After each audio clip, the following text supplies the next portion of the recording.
توجہ سے سنیے گا۔ ایک تاجر تھا جو اپنی تجارت میں بڑی محنت کرتا تھا مگر برکت نہیں ہوتی تھی۔ تو ایک دن اسے پتا چلا کہ ایک بزرگ ہیں جو ہر وقت اللہ اللہ کرتے رہتے ہیں، آنکھیں بند رہتی ہیں، سر جھکا رہتا ہے۔ تم ان کے پاس جاؤ، ان سے دعا کے لیے کہو مجھے اللہ کی رحمت سے امید ہے تمہارے لیے وہ دعا کریں گے تو تمہاری تجارت میں برکت ہو جائے گی۔ وہ گیا اور جا کر دیکھا تو وہ بزرگ سر جھکا ہوا ہے، آنکھیں بند ہیں، اللہ اللہ اللہ ذکر میں مصروف ہیں۔ کہنے لگا حضور میں اپنی تجارت میں بڑی محنت کرتا ہوں، ایڑی چوٹی کا زور لگا دیا ہے مگر برکت نہیں ہو رہی۔ تو وہ بزرگ انہوں نے سر اوپر اٹھایا، آنکھیں کھولیں اور ایک جملہ فرمایا پورا تولا کرو۔ کیا فرمایا؟ پورا تولا کر۔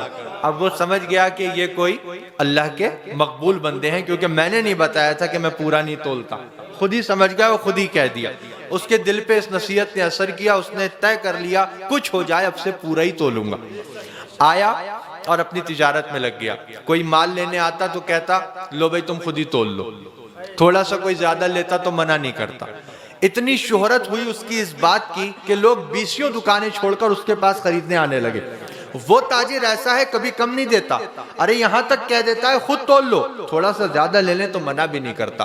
20 دکانیں چھوڑ کر لوگ اس کے پاس سامان لینے آنے لگے۔ اتنی برکت ہوئی کہ تولنے والے جو بٹ ہوتے ہیں وہ بھی اس نے سونے کے بنوا لی۔ اب وہ لے کر گیا ان بزرگ کی بارگاہ میں۔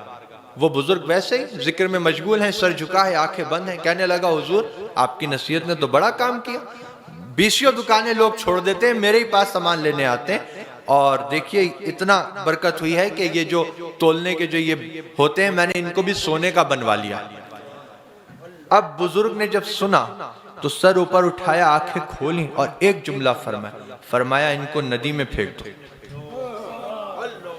ان کو ندی میں پھینک۔ سونے کے تھے لیکن وہ جانتا تھا ملے انہی کی نصیحت سے، تو گیا ندی کے کنارے، آنکھیں بند کی اور پھینک دی۔ دیکھو یہ وفاداری ہوتی ہے۔ اب وہ گیا پھر اپنے کام پر لگ گیا۔ اب چند دن کے بعد ندی کے کنارے سے ایک قافلہ گزر رہا تھا جو اسی کے پاس سامان لینے آ رہا تھا۔ ان کے پیروں میں کچھ آیا تو دیکھا اٹھا کے تو وہی سونے کے بٹ۔ تو کہنے لگے کہ اس علاقے میں تو یہ سرمایہ اسی کے پاس ہے جس سے ہم سامان لیتے ہیں، یہاں کیسے آ گیا؟ چلو بہت اچھا آدمی ہے، دے دیتے ہیں۔ دیکھو وہ لے کر گئے اس کے پاس، اس نے دیکھا، کہا یہ تمہارے ہیں؟ کہا میرے، تمہیں کہاں ملے؟ کہا ندی کے کنارے پر۔ کیسے پہنچے؟ کہا وہ بعد میں بتاؤں گا، پہلے مجھے دو، مجھے ذرا جانا ہے۔ کہا کہاں جانا ہے؟ کہا دو ذرا بہت ضروری کام، بیٹھو ابھی آتا ہوں۔ گیا لے کر بزرگ کی بارگاہ، کہا حضور کوئی سی قسم لے لیجئے، کیسی ہی بات کہلوا لیجئے، میں سچ کہہ رہا ہوں، آپ نے حکم دیا تھا ندی کنارے پھینک دو، پھینکنے کا دل تو نہیں تھا، آنکھیں بند کی، دل پہ پتھر رکھ کے پھینک آیا تھا، مگر ندی کے کنارے سے ایک قافلہ گزر رہا تھا جو مجھ سے ہی سامان لینے آ رہا تھا، ان کے پیروں میں آ گئے ہیں، وہ لے کر آئے۔ اب بزرگ نے دیکھیے جو بات فرمائی نا وہ آپ کو سمجھنا ہے۔ سر اوپر کیا اللہ کے ولی نے، آنکھیں کھولیں اور ایک جملہ فرمایا بیٹا حلال کماؤ گے تو کہیں نہیں جائے گا،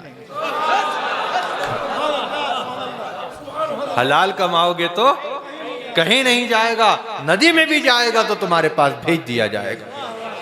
اللہ تعالی ہمارے رزق حلال میں خوب برکتیں عطا فرمائے، اور میری یہی نصیحت ہے اصلاح معاشرہ کانفرنس میں کہ 2 لقمے زیادہ کرنے کے لیے اپنی حلال روزی کو خراب مت کیجیے گا۔